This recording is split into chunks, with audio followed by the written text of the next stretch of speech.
शंकर सुमन वीर हनुमंता, अंजनी पुत्र वीर बलवंता।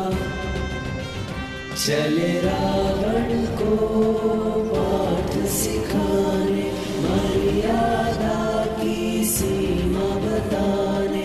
गर्वित रावण को धूमिल करने, चले हैं दंडित करने। हे राक्षस वीर, अब समय आ गइल बा हमनी के शक्ति के सिद्ध करे के। विधाता के आदेश बा कि अयोध्या के एक भी नार जीवित ना बचे के चाहिए। केहू ना बची, अयोध्या के शमशान बना देहल जाई। आज सूर्यास्त से पूर्व राजा दशरथ के बंदी बना के विधाता के चरण में डाल देहल जाई। विधाता रावण के जय, विधाता रावण के जय। हे महादेव, हमके भय बाकी दशानन रावण और भक्त श्रेष्ठ हनुमान आमने सामने आ गए तो अनर्थ हो जाई। यदि है नियति बा त एकरा के हो न रोक सकेला।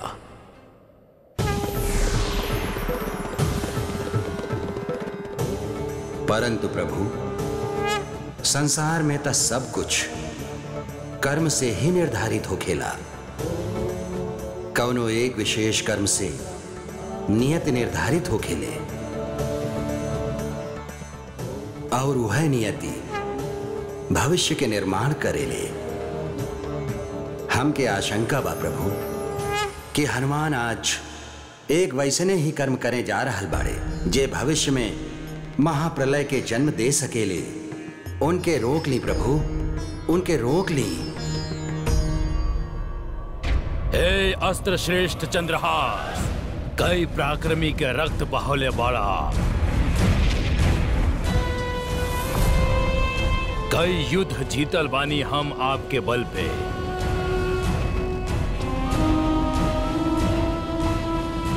आज अयोध्या नगरी के रक्त रंजित करे खातिर हम पुनः आपका शक्ति के आह्वान करत बानी।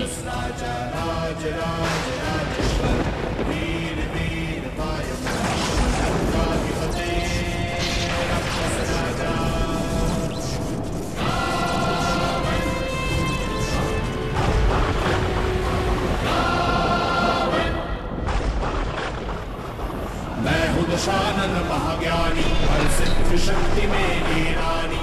अजर हूँ अमर हूँ, विद्वानों में हूँ विद्याधर।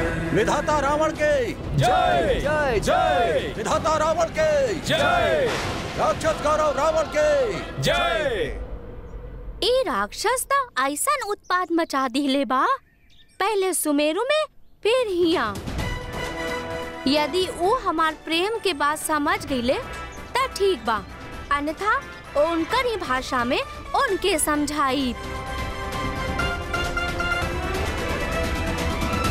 हे प्रभु, एक ओर आपके रुद्र अवतार बाड़ी, ता दूसरे ओर संसार के सबसे बड़ा शिव भक्त, अर्थात ये पूर्व निर्धारित बा कि ना तो हनुमान रावण के वध कर सकेले और ना ही रावण हनुमान के अहित। तब फिर दोनों के संग्राम से विनाश के अतिरिक्त और कुछ भी ना प्राप्त होगी प्रभु। समस्त संसार संकट में आ जाए भोलेनाथ। हे प्रभु, आप तापन त्रिनेत्र से संसार के तीनों काल देख सकेले कि का छुपल बा भविष्य के गर्भ में।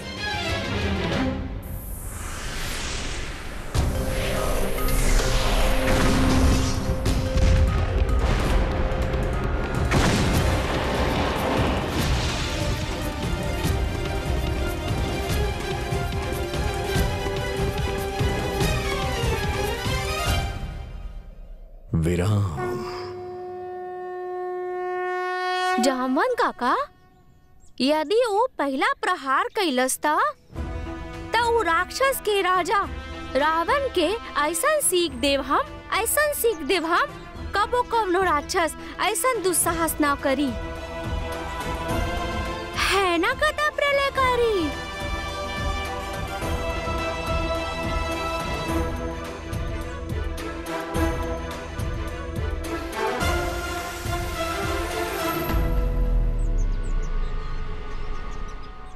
लड्डू, नारायण नारायण नारायण। प्रणाम देव ऋषि। अब हिया ऊ हम एगो यजमान के यहाँ से लौटत रहनी।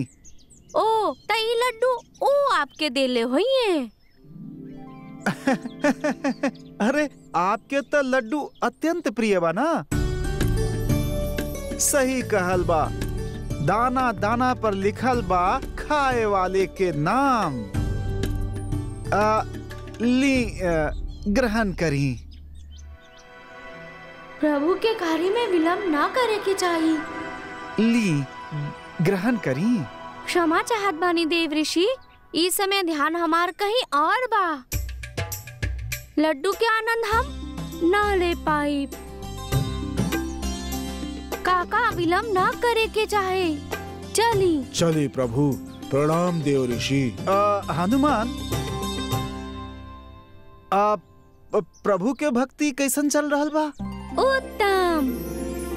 आप जाने नहीं कि प्रभु के संगीत अत्यंत प्रिय बा। आप कहीं तो एको भजन सिखा दी आपके। आप हमके रोके के प्रयास काहे कर रहल बाड़े देव ऋषि? हम सोचनी कि आपसे भेंट होई त। संगीत हम अभी सीखब देव ऋषि, परंतु आज ना। आज्ञा दी। चली। लागत आप केहू के रोकले रोकिया ना हनुमान। हे विधाता रावण के विध्वंसी सेना, यदि आप में से केहू के भी राक्षसी शक्ति अथवा हमार विजय पे संदेह बा, तो अभी एक क्षण अपन अस्त्र त्याग कर यहाँ से प्रस्थान कर सकेला। जय हिंसा के पुजारी बा, वह सत्ताधारी बा। जय हिंसा के पुजारी बा, वह सत्ताधारी बा। तो चला हमार वीर लोग, आज ऐसा हाहाकार मचावे के बा, मृत्यु का ऐसा विभत्स रूप दिखावे के बा, जैसे केहू पहले कबो ना देखले होके। एक भी अयोध्यावासी बचे के ना चाही। राजा दशरथ के अतिरिक्त कहे कि उनकर वध हम अपन हाथ से करब। वयम रक्षाम महा। राक्षस राज रावण के जय। राक्षस गौरव रावण के जय। विधाता रावण के जय। चला कूच करा अयोध्या चलो।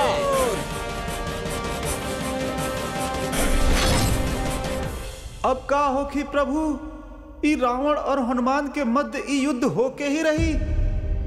नारायण नारायण, यदि ऐसन हो गए तो सृष्टि के विनाश निश्चित ही बा।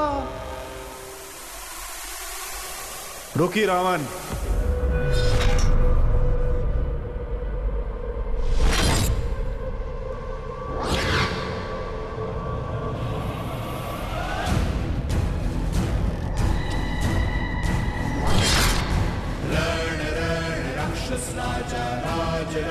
राजेश्वर वीर वीर वायम रक्षम लंकाधिपते राक्षस राजा।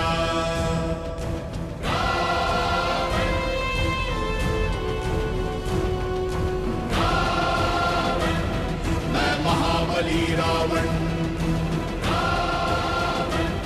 मैं त्रिलोक विजयी रावण, मैं शिव का भक्त हूँ। प्रणाम पिताश्री।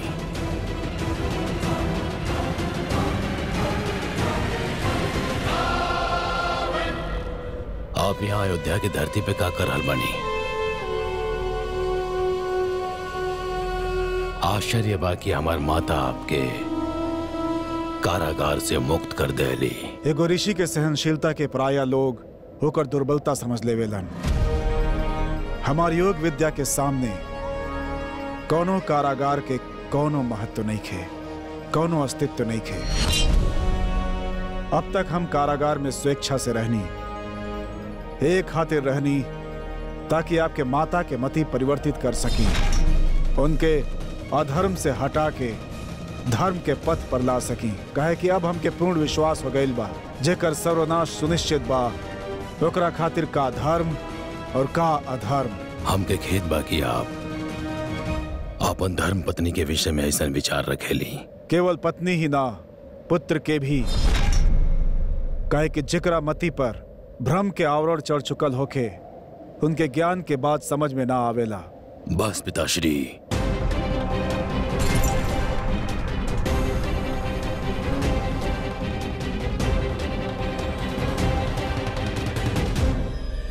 प्रतीत होखेला युद्ध आरंभ करें खातिर अब दशरथ के सेना की आवश्यकता ना बा। का भेल पुत्र, अपन महान उपलब्धि के सूची में एक कीर्ति और जोड़ देला। उठाई चंद्रहास और काट दिया अपन पिता के शीश। तका आप खातिर आपके पिता के कोनो मोल नहीं खे और ना ही उनकर दिहल गईल कोनो संस्कार के। सत्य कहानी आप विधाता हैं हम,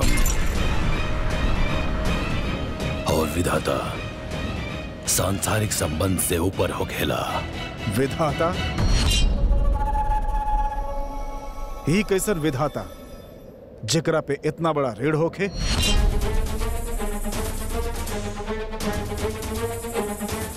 कैसन ऋण? आपके जन्म देवे के ऋण, शिक्षा देवे के ऋण, संस्कार देवे के ऋण, ऋषि विश्रवा के पितृ ऋण बा आप पर रावण। यदि ऐसन बा तो आपके ही पुत्र रावण आपके पितृ ऋण अवश्य चुकाए, ताकि हमके अपनी चंद्रहास बीच में ही ना रोके के पड़ जाओ।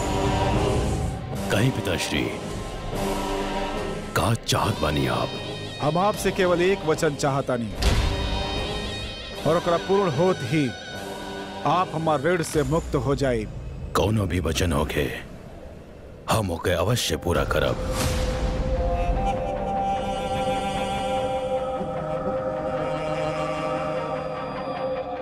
मांग ली।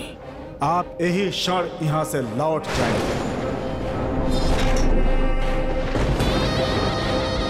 और फिर अयोध्या के धरती पर पग ना धरबा।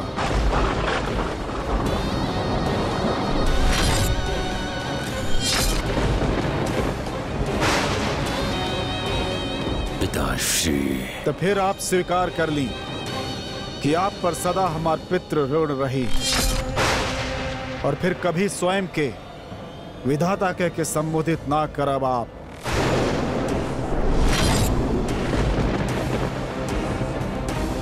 अपन अधिकार के दुरुपयोग कैले बानी आप पिताश्री।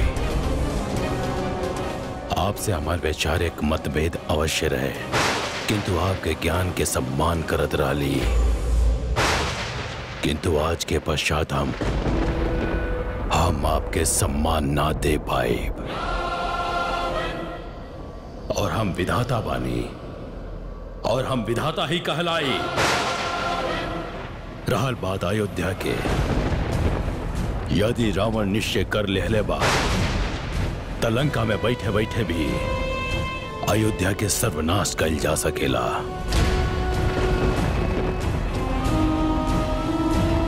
सेना के लौटे के आदेश दी। चला।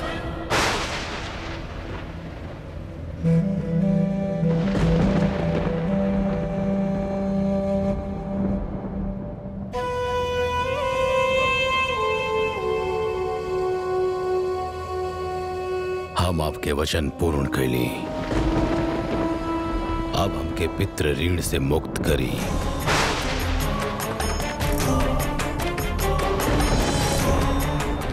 हम पुलुत्स कुल के पुत्र विश्रवा आपन संस्कृति के अनुकूल आपन पुत्र रावण के सदा खातिर पितृ ऋण से मुक्त कर रहल बानी। आज से रावण ना तो हमार पुत्र बा और ना ही हम होकर पिता।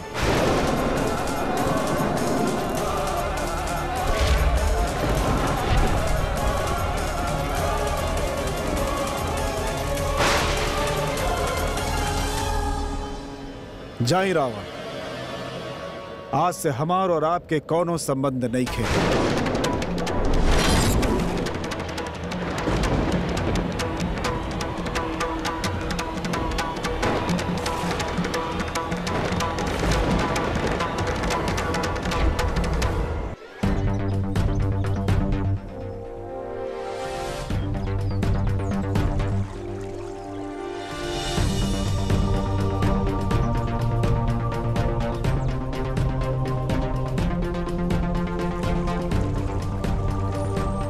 एजा तक केहू नहीं खे। हाँ प्रभु, ना रावण और ना उनकर सेना। प्रभु, कहीं सुबाहु और मारीच के कोनो माया तो ना हो सकेला रावण के प्रभु राम के धरती रास नाइल होखिए। ऊ के बाड़े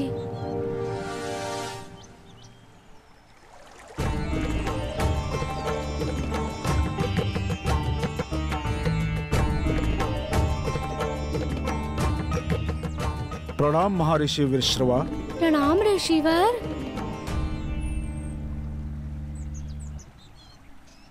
आप एजा कोनो सेना के देखनी हा?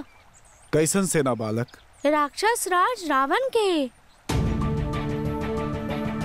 उनका दूध बतवले रहले कि ऊ सरयू के तट पर रुकल बाड़े। हे बालक, धर्म के धरती पर अधर्मी राक्षसन के का कार्य बा और आयल भी हो हन तो अयोध्या के प्रताप से भयभीत होके लौट गए हो हन।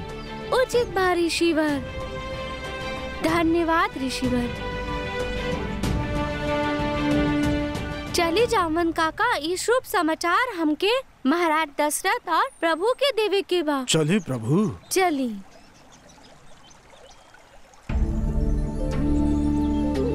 कोटि कोटि धन्यवाद महादेव आपके, जौन आप ए अनर्थ के होखे से रोक लेनी। महाज्ञानी ऋषि विशर्वा, आपकी योगदान संसार सदा स्मरण रखी। कहे कि आज आपके हस्तक्षेप से ही महाप्रलय टल गईल बा। अपन पिता के समान आप भी सप्तऋषि के भांति इस संसार में पूजल जई हैं। हम आपकी आशीर्वाद देता नहीं कि रावण अथवा देवी कैकशी द्वारा कैल गए अधर्म के भागीदार आपके कभो ना मानल जाई और ना ही आपके प्रतिष्ठा पर कोनो आँच आई। नारायण नारायण। धन्यवादे प्रभु आप। आज तई संकट टल गईल बा ब्रह्मदेव,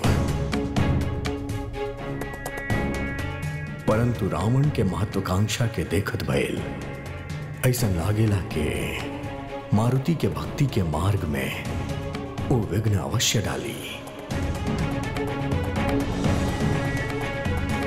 और फिर दोनों एक दूसरे के सामने आके खड़ा हो जाइए। परंतु ब्रह्मदेव,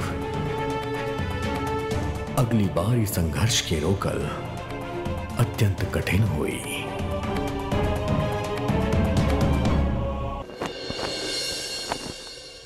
धन्यवाद जामवंत जी। पुत्र मारुति, हम आपके सदैव आभारी रहब। आपके हमार राज्य में आयल हमने खातिर हर प्रकार से मंगलकारी रहल बा। अयोध्या सदैव आपके ऋणी रही। हम तक केवल उहे कहनी महाराज जे हमार प्रभु के इच्छा रहल। मारुति,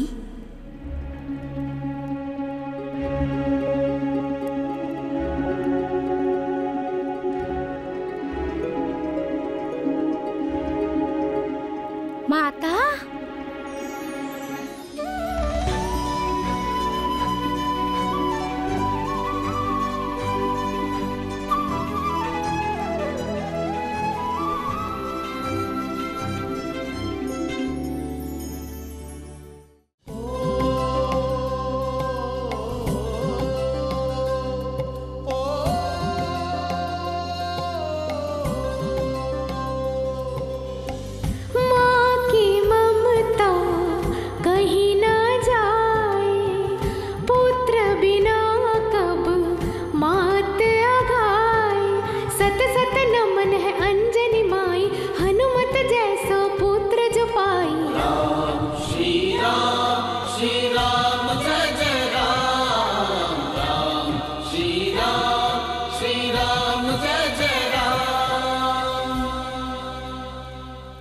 रुष्ट बानी आपसे।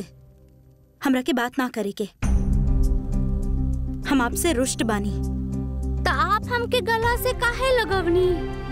हम भावना में बह गए रहनी आपके देख के, परंतु हम आपसे अत्यंत क्रोधित बानी।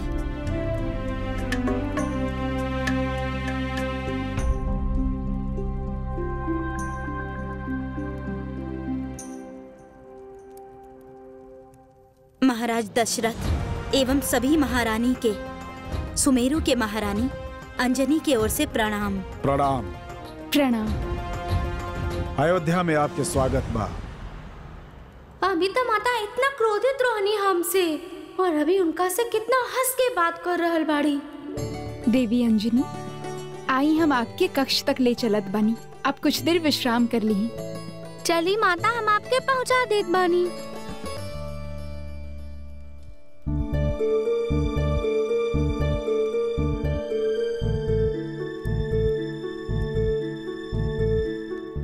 चल।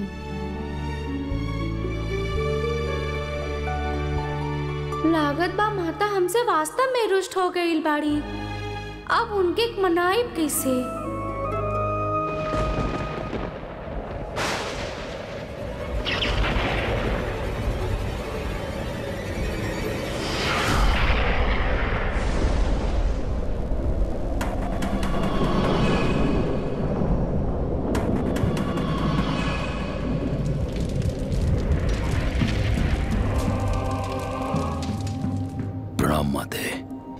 विजयी भव।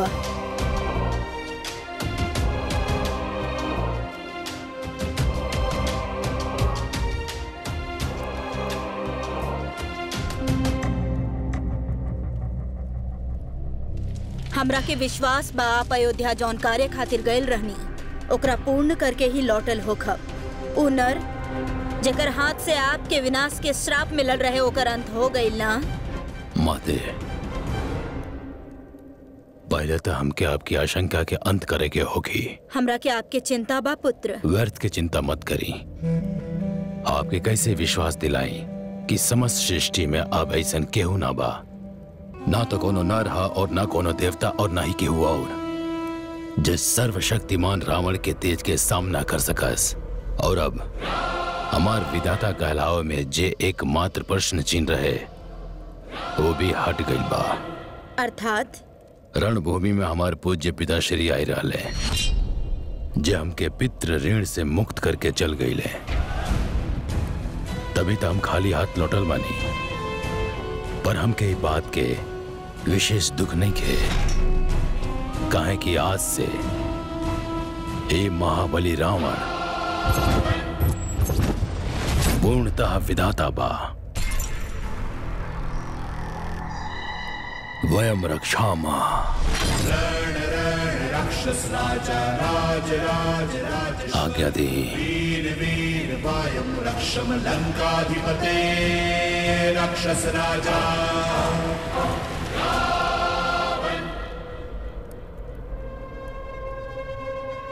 ई कैसे संभव बा? स्वामी तक कारागार में बंद बानी।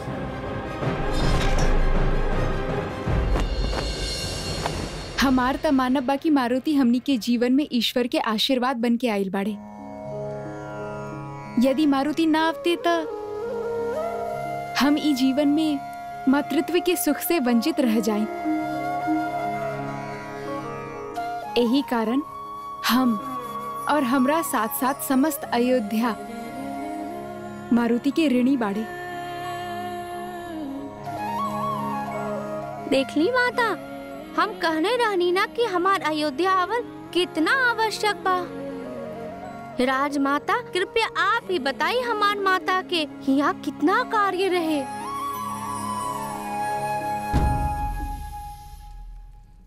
पहले आप यहाँ पे आके बैठी, हम आपके खातिर भोजन लगवा देता नहीं। हाँ माता, आप ना एक ही थाली लगवाई।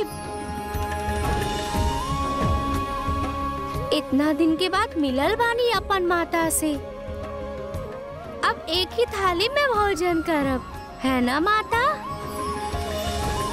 दीदी, हमरा के भूख नहीं खे, हम भोजन करके ही आयल रहनी।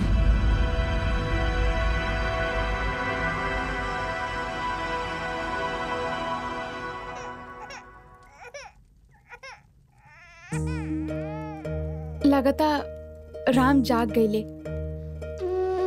हम जरा जाके आवतानी। उचित बा।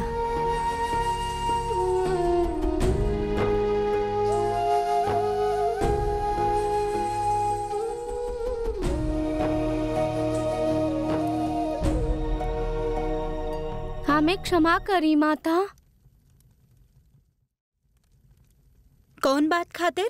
वो तो आपके पता हो कि आप ही हमसे रुष्ट बाड़ी। माता आपके ज्ञात बा कितना प्रतीक्षा करत रहनी हम आपके, कितना बात बतावे के बा आपके। यह बतावे के होई ना कि माता हम ऐजा इतना व्यस्त बानी कि हम आपके भूल ही गई नी। ऐसन बात ना बा माता, सब प्रभु के कार्य रहल, हम उहे में व्यस्त रहनी। और यही कारण संदेश भी भेज देनी कि हम ऐजा आनंद में बानी, सुमेरु लौट ना पाई। एक बार भी ई ना सोचनी ना कि सुन के हमरा के कैसन लागी। हमसे भूल हो गई माता, हम आपके कष्ट पहुंचवनी। आप हमके दंड दी, आप जे कहब हम उहे करब। अच्छा उचित बा, हम कह रहल बानी कि आप आज ही हमरा साथ सुमेरु लौट चली। ई करब आप?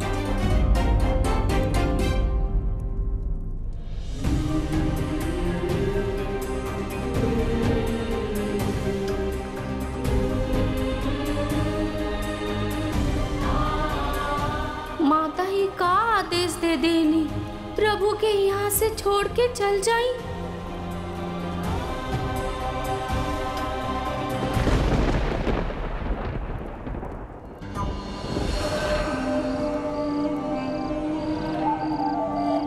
कारागार के सैनिक कहाँ गए ले? ढूंढा ढूंढा। हमरा के संदेह बा कि कहीं वो उनकर योग काया त नइखे जे आप लोग देख ले रहनी। ना राजमाता, ऋषिवर वास्तव में अयोध्या आई रहे हैं और वो आप पे और विधाता पे क्रोधित भी होत रहे हैं। सुबाहु, प्रकाश जी।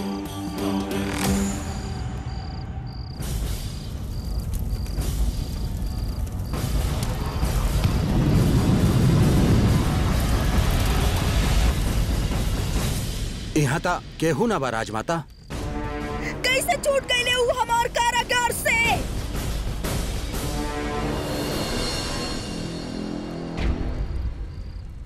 राजमाता, यहाँ कुछ बा।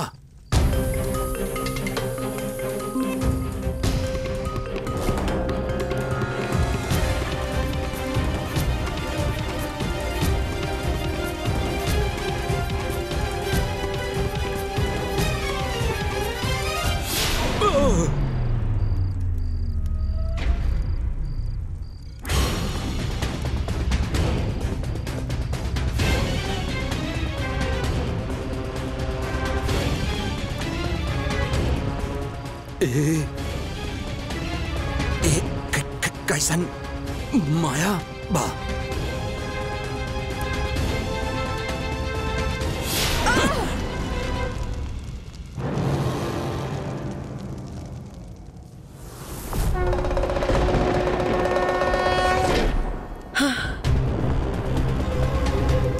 ई कोनो माया नहीं खे, ई महादेव के भस्म बा। महादेव के भस्म अर्थात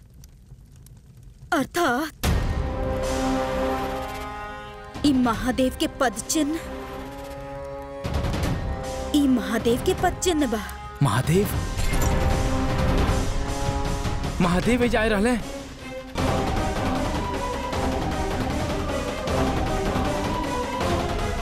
राजमाता चली भ्राता।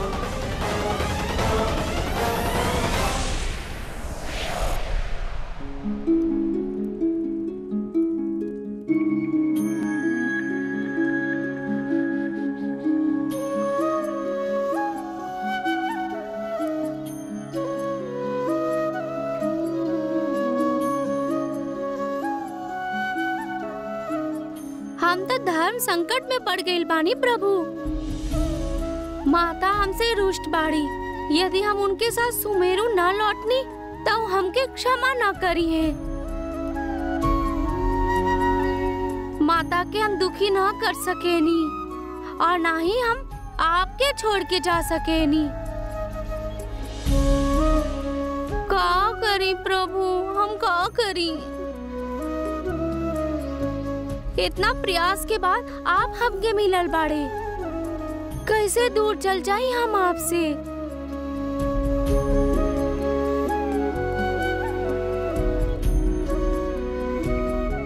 अब तक तो हम आपके जी भर के देख भी ना पैनी हाँ, ना ही ठीक से आपके सेवा के अवसर मिलल बा।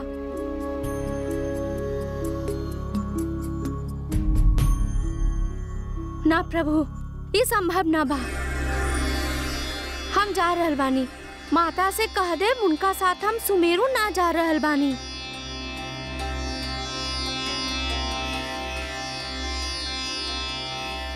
हनुमान श्री राम राम राम राम राम राम राम श्री राम राम राम राम राम राम राम श्री राम राम राम। प्रणाम प्रभु।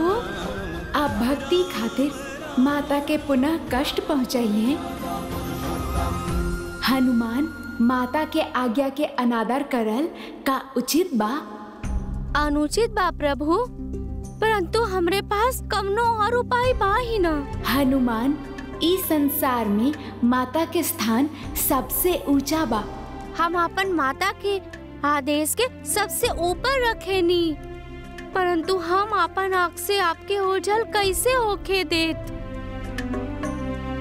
हम वहाँ सुमेरु में और आप अयोध्या में, हम कैसे मिला प्रभु? जैसे अभी मिल रहल बाड़े। अर्थात हनुमान, आपके अतिरिक्त का केहू हमके ई बाल रूप में देख सकेला? सब खातिर तो आप शिशु बाड़े। हनुमान, आपके अतिरिक्त हमके केहू और काहे न देख सकत? काहे कि आप हमार कल्पना कैले बाड़ा ई रूप में। आपके अंतर मन में बसल इहे स्वरूप शाश्वत बा। हम अभी भी ठीक से न समझनी प्रभु। हनुमान, हमके सांसारिक आँख से मत देखी, अपितु अंतर मन के आँख से देखी। काहे कि हम उन्हें बसेली आपके मन में।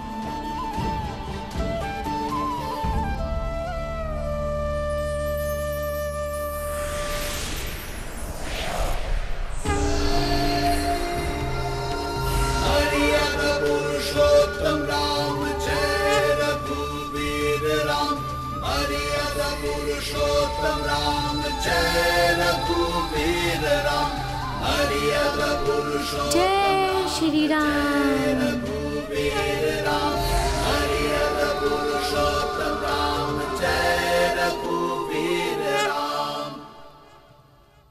हम सब समझ गए नी प्रभु। जहाँ भी हो खब हम जब भी आपके दर्शन पावे के होकी तो हम अपन हृदय में झांक के देख ले। वैसे तो पूरा जग ही प्रभु श्री राम के धाम बा, परंतु हनुमान के मन में बसे ले जय श्री राम।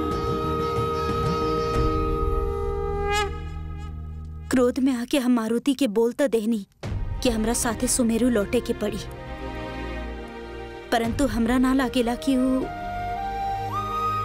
उनका वापस जाए के मन बा। ये बात सुन के वो दुखी हो गए रहले। आप सबसे उनकर जुड़ाव हो गए बा, विशेषकर राम से। ऐसन लागेला माना जैसे दोनों में कोनो आत्मिक संपर्क बा। राम भी मारुति के बिना ना रह पावेले, रो भी रहल होते ना। वो मारुति के पास जाके रोअल भूल जाले और खिलखिला के हंसे लागेले। ऐसन प्रेम हम तो आज तक कबो न देखनी। ऐसन स्थिति में वो दोनों के पृथक कईल हमरा के उचित ना लागेला, परंतु जाए के होगी। हम समझ सकेनी।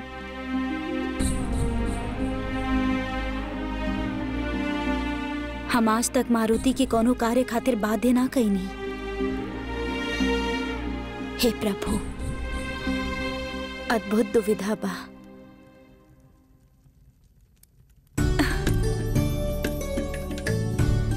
न आपके हमसे दूर जाए के होखी और ना ही हम अपन राम के छोड़ के जाई। परंतु वो कैसे? ओ ऐसे कि प्रभु राम हमनी के साथ सुमेरु चलिए।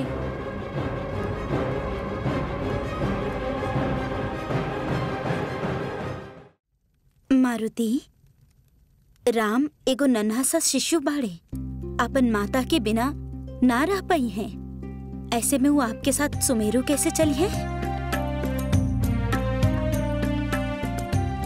प्रभु राम के हम अपन हृदय में बसा लेनी है। अब उनका अपन साथ लेके जाए।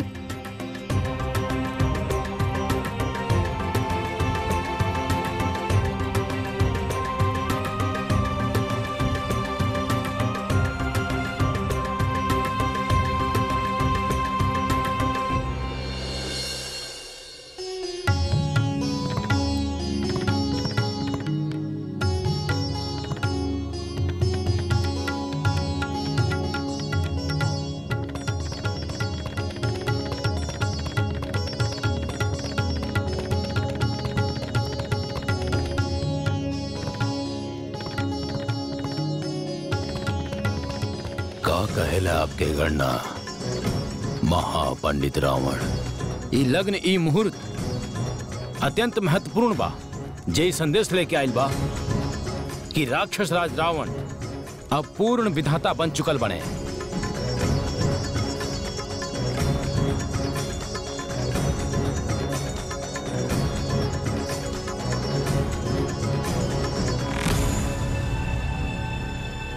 वदेह मित्रम स्कंदेह जावत काल विप्रयम अथैव मगते काले भिंदयात घट मिवास मणि।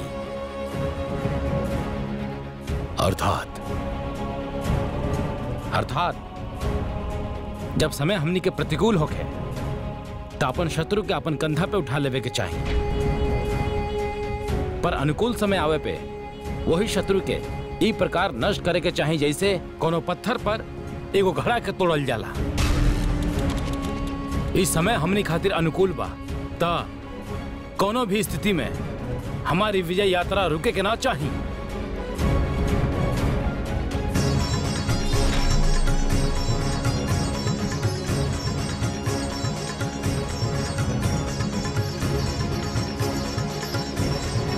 एक खातिर कोनो अशुभ संदेश आ जाओ तो ओकरा खातिर विचलित मत होखिया।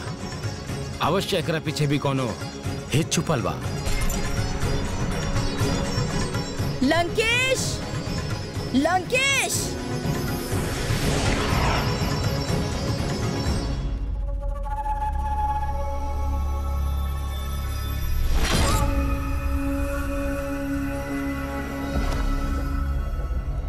लंकेश!